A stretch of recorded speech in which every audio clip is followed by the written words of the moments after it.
AITA for reminding my ex I'm only responsible for our children and not all of his kids. My ex-husband, 40 male and I 35 female, have 2 sons together, ages 12 and 11.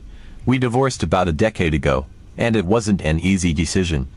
I never imagined we'd end up like this, especially with the bond we once shared. But, honestly, things started going south during my second pregnancy. When I found out I was pregnant with our youngest, I was so hopeful it would bring us closer. I envisioned us growing into a real family unit, with him stepping up as a supportive partner and father. But instead, it seemed like he decided to regress and relive his teenage years or his 20s. Instead of taking on more responsibility, he leaned into his friends and social life, like he was some carefree bachelor without a family waiting for him at home. I remember nights when he'd be out until late, leaving me at home with our toddler and a growing belly. He'd go out drinking, having fun, spending time with his friends. And it wasn't just the social aspect that hurt. His friends seemed to view me as a sort of caretaker for him. I remember on more than one occasion, his friends calling me up to come pick him up from their place because they had to get on with things and didn't want him there anymore. They treated me more like his mom or his personal Uber than his wife. It was exhausting, and I felt completely alone. There I was, raising our son, pregnant with another, and dealing with his adventures. Any time I tried to confront him, he'd brush it off, tell me I was overreacting, or claim he'd do better. But things only worsened when our younger son was born. Rather than embracing fatherhood, he seemed even more determined to live like a young, carefree guy with no strings attached. Eventually, I hit a breaking point and realized that this was no way to live. I wanted a stable, supportive partner, not a man who felt more like a third child. So, I filed for divorce. Unsurprisingly, he fought hard for 50% custody of the kids, though at the time, I couldn't understand why he wanted it so badly. I wasn't sure he was ready to take on that level of responsibility, and I honestly think it was more about his pride than anything else. Thankfully, the court saw what I saw, and he was granted every other weekend and a couple of weeks during the summer, with alternating holidays. This seemed fair, especially since he was still in his friend's first, family later phase. For the first couple of years post-divorce, we stuck to that arrangement. He was still living his single life, coming and going as he pleased, and our interactions were limited. It wasn't ideal, but it worked, and I was just focused on giving our boys the stability they needed. During that time, I worked hard to create a safe, stable environment for them. I took on the daily responsibilities, made sure they had a routine, and tried to give them as much consistency as possible. Then, out of the blue, he started showing more interest in the kids. Suddenly, he was trying harder, picking them up from school, calling more often, showing up at their activities. At first, I was cautiously optimistic. Maybe he was finally starting to grow up and realize what he'd missed. It was around this time that I found out he'd gotten another woman pregnant. And for some reason, this new responsibility seemed to light a fire under him. I guess with 3 kids, he realized he couldn't afford to keep living like a college student. What shocked me the most was that he actually stepped up for that child, eventually gaining full custody. I won't lie, I was surprised and even impressed to some degree. He was finally embracing fatherhood, and I felt a little less resentment, thinking maybe he'd finally matured. Things between us improved, we could communicate better, and he seemed to have found some stability. A few years later, he met his current wife, and they had 2 more children together. So now, between our 2 sons, his 3rd child, and their 2 together, he had 5 kids. But it didn't stop there. His wife has 2 children from a previous relationship, whom she helps support even though they don't live with them. From what I understand, she's very involved in their lives financially and emotionally. It's a complicated web, and at this point, their household has a mix of full-time and part-time kids with a wide variety of needs. For a while, everything seemed fine between us. I kept my distance from his new family, focusing on our 2 sons. I wanted them to feel as comfortable and secure as possible. And at first, he didn't push. He was happy to co-parent our boys without dragging his new life into our dynamic. I thought we'd found a workable balance. But that all changed when his marriage started to hit a rough patch. It was subtle at first, little changes in his behavior and demeanor. He'd make offhand comments about how hard things are with 5 kids or mention that his wife was having a tough time. I didn't pry, honestly. It wasn't my business, but I noticed the shift. Slowly but surely, he started bringing his other children along during custody exchanges. Then it escalated. He'd casually ask if I could watch his other kids for a while, or if I could take all of them out for an activity. I declined each time, politely, explaining that I wasn't comfortable with it. But he'd shrug it off, acting like it wasn't a big deal and saying we were one big family now, so I should get to know them. Then came the comments about clothes and items. He'd make remarks about the boys' old clothes, suggesting I send them over to his house for all the kids to share. He'd say, we need to make sure they all have what they need. I told him very firmly that I was only responsible for our 2 sons, not his other children. Each time, he'd give me this look, a mixture of frustration and disappointment, and say, but we're co-parents. It's our responsibility. The real breaking point came during back-to-school season. As usual, I bought the necessary supplies for our boys' backpacks, notebooks, pencils, all the basics. But when he saw what I'd bought, he had the audacity to tell me I hadn't bought nearly enough for everyone. I asked what he meant, genuinely confused, and he said there was no way I'd bought enough to share evenly among all 5 kids. I was stunned. I told him straight up, we don't have 5 kids. We have 2. He looked at me as if I were heartless, like I was somehow a monster for not supporting his entire household. I explained that I'm responsible for our children, not his other kids. That's when he launched into a speech about community, saying we should raise the kids together and that my approach was cold and distant. He even had the nerve to say it's impossible to just take care of 2 of them when all 5 kids live together 50% of the time. I reminded him he has a wife, and they are responsible for those children, while my financial responsibility only extends to our 2 sons. He looked at me, genuinely frustrated, and said, how can you be so cold? Those kids are your kid siblings. Don't you think they deserve support, too? I told him, firmly but calmly, that while I understand they're my son's siblings, they aren't my responsibility, and my focus is solely on our 2 boys. He shook his head and walked away, muttering about how selfish I was. Now, I'm left wondering if I'm being unreasonable. Am I cold-hearted for drawing this boundary? Should I be helping more, considering that all 5 kids are part of my son's lives? Or is it fair to expect him and his wife to handle their own household? I can't help but feel guilty, but at the same time, I don't think it's right for him to expect me to pick up the slack. AITA, Update 1. A few weeks after our last argument, when I thought my ex had finally understood that my financial responsibility extended only to our 2 sons, he decided to call me up out of the blue. It was late October, and the chill of autumn was setting in. I figured he'd be talking about some fall festival or maybe Thanksgiving plans. But no, he launched into what he called his great idea.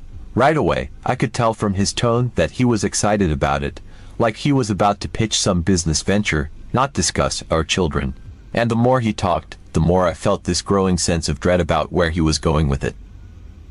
He started by reminding me how important it is for our kids to have a sense of togetherness with their siblings. According to him, since they're all spending time under the same roof at his house, it's important that they feel like a unit. Then he pivoted, suggesting that the best way to make them feel connected would be to spend more time together as one big family. He proposed that we take all 5 kids out shopping, together, for new winter clothes. Apparently, this was his brilliant plan for fostering a sense of community and bonding among them. And, of course, he said we should share the responsibility of outfitting all 5 of them. At that point, I was trying to keep my cool and stay polite, even though my frustration was bubbling up fast. I explained that I had already bought clothes for our boys. They had new jackets, sweaters, and boots. I'd budgeted carefully for this, anticipating the change in weather, and made sure that my sons were fully prepared for winter. I didn't mention how I'd started shopping early, knowing the season was coming and trying to avoid the higher prices that always hit right as the temperatures drop. I'd put in the work to make sure our sons were set, and that was that. But my ex wouldn't let it go. He started telling me that I was being self-centered by only focusing on our 2 boys, that I needed to think about the other kids too. He went on and on about how, as a mother, I should naturally want to make sure all the kids had what they needed. He was speaking in this condescending tone, almost as if he thought he was delivering a life lesson. I felt my blood pressure rise as he kept insisting that I should be thinking about the big picture and how important it was for the kids to see that we're all in this together. He continued to hammer away, each word dripping with calculated guilt. He spun this image of my boys returning to his house in their brand new, cozy jackets, shoes with firm soles that would keep their feet warm through the biting cold, while their siblings looked on, shivering in thin, worn-out sweaters and last year's shoes with holes threatening to open up at the seams. He painted this picture of my sons parading around, flaunting their warm clothes while their siblings looked on, envious and vulnerable against the winter chill. According to him, this so-called disparity would wreak havoc on their young, tender hearts, scarring them with the knowledge that I refused to pitch in. He said it would create an uncomfortable tension, making my sons feel guilty for having what they needed while the other kids were left to make do with less. The more he talked, the clearer it became that he was trying to shift the blame entirely onto me. I could feel a bitter laugh building up inside me at the irony of it all. Here he was, lecturing me about how, as a mother, I should understand the importance of warmth, comfort, and equality, yet he didn't seem to realize that these were his children, his responsibility, not mine. His words reeked of entitlement, his tone patronizing, as if I were the negligent one who'd abandoned these poor, shivering kids. He was so quick to push his parental duty onto me, acting as if these other children were somehow my fault, as if their unmet needs were a moral failing on my part. The audacity was stunning, almost laughable. How could he possibly twist this around to make me the villain for setting boundaries and caring solely for our boys? But he wasn't done. Just when I thought he'd said it all, he took his pitch to another level. He leaned in with what he clearly thought was a foolproof plan, his solution to this fabricated problem. His voice took on a rehearsed quality, like he'd practiced it a few times in his head, and he launched into this grand scheme with the confidence of someone who thought they'd just solved world hunger. He suggested that, instead of both of us taking separate responsibility, we should pool our finances into one joint clothing budget. He spoke as if this was some great, selfless gesture, a show of unity for the kids. He went on, explaining that we'd split the costs evenly to ensure that all 5 children had what they needed, oblivious to the fact that only 2 of them were mine. Then, with the tone of someone delivering a brilliant punchline, he revealed his fair solution. Since I had more financial stability, a phrase he delivered with a smug certainty that made my skin crawl, he proposed that I cover 60% of this clothing budget, while he would, generously, cover the remaining 40%. He said it as if he were offering me a privilege, as though I'd be lucky to take on this extra burden because I was in a better position financially. My jaw nearly hit the floor. In what universe did he think I would willingly, happily fork over the majority of the funds to clothe his other kids he had after our divorce? It was almost like he thought he was doing me a favor, allowing me the opportunity to give back by taking on his household's expenses. The audacity! He really expected me to not only share the cost of clothing for all 5 kids but to cover more than half of it. And the way he justified it made my stomach turn. According to him, since I had a good job and was doing fine, I should understand that it's only fair for me to help out a little more. He kept saying, "You're a mom, you know what it's like. You should want to contribute more for the sake of all the kids," as if my financial success somehow obligated me to provide for the children he had with other women.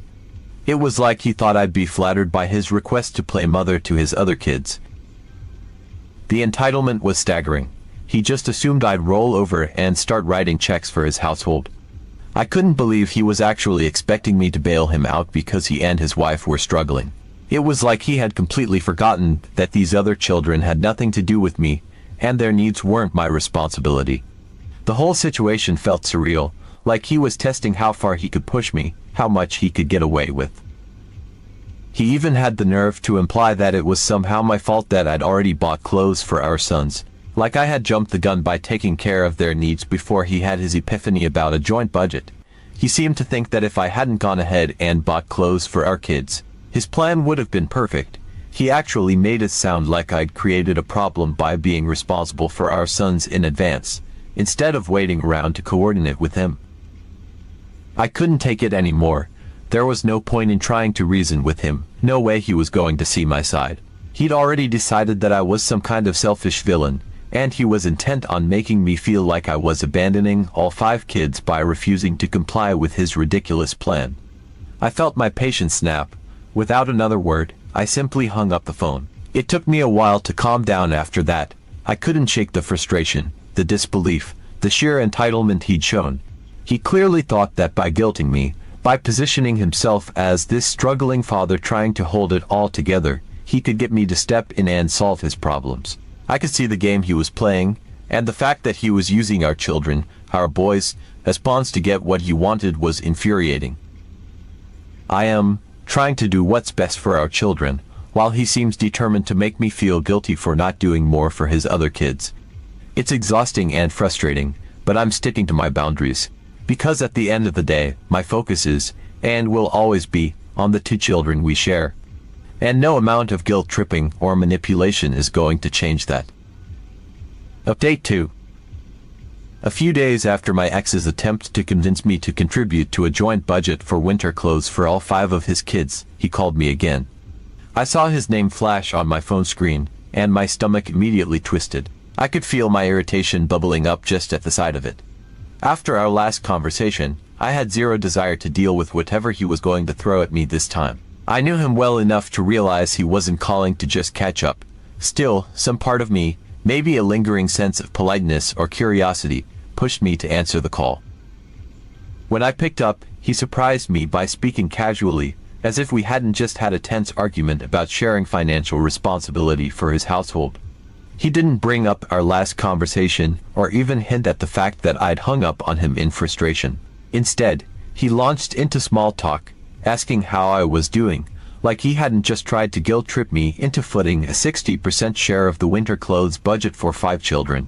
I answered him, though I kept my tone neutral, cautious, because I knew better than to think he was calling just to chat.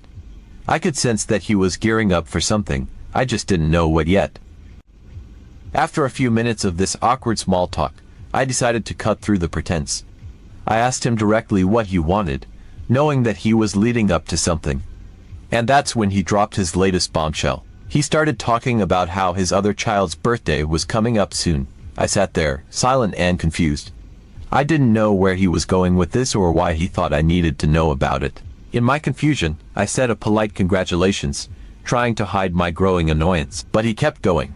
He told me he was looking forward to seeing me there, as if I'd automatically be attending. At this point, I was completely bewildered. I hadn't been invited, and even if I had, why would I go? His other children's birthdays weren't my business, and I hadn't been involved in their lives outside of a few run-ins here and there. Still, I held my tongue, hoping he'd explain what exactly he meant. And then, he dropped the real shocker. Casually, as if he were discussing the weather, he said he'd be expecting me to bring a generous gift for his child's birthday. And by generous, he meant a gift worth $1,000 or $2,000. For a moment, I thought I must have misheard him. My mind struggled to process the sheer absurdity of his request. My jaw actually dropped, frozen in shock. It felt like the world had slowed down as I replayed his words in my head. Here was a man who, only days before, had been demanding that I cover most of his household's winter clothing costs, and now, he had the audacity to expect me to fork over thousands of dollars for a child who wasn't even mine. The entitlement radiating from his tone was mind-boggling.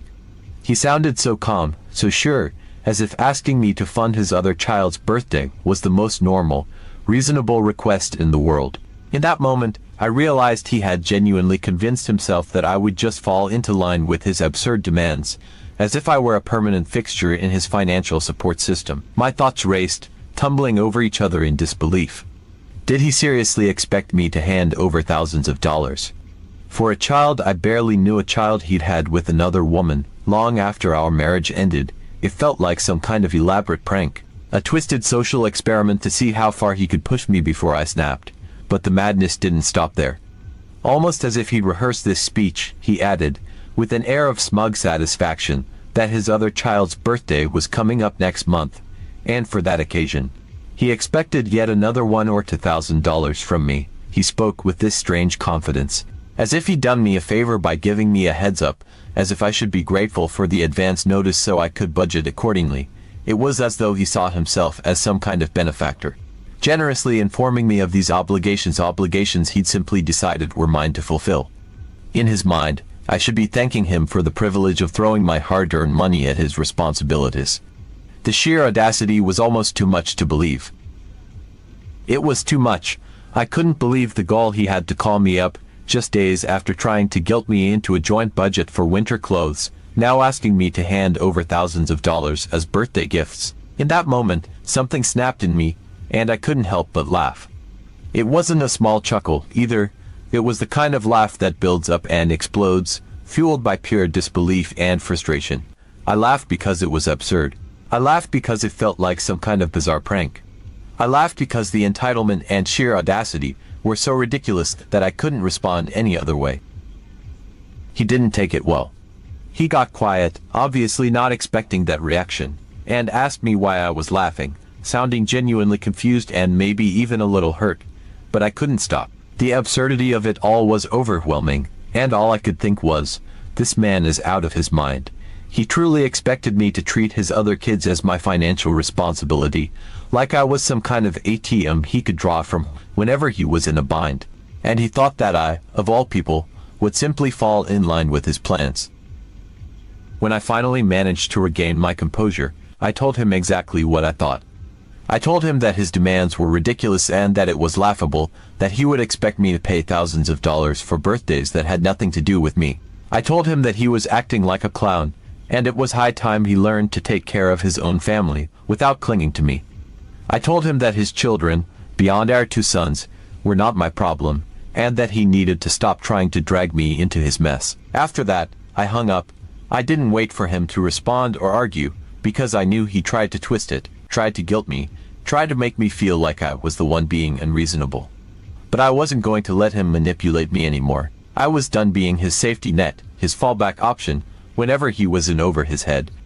I had my own responsibilities, and I had already made it abundantly clear that my priority was our 2 sons, not the family he had created after we divorced. Maybe one day, he'll realize that I'm not his backup plan, not his financial crutch, not the answer to his problems. Until then, I'm focusing on what truly matters, providing for and raising my sons, without letting his endless demands weigh me down.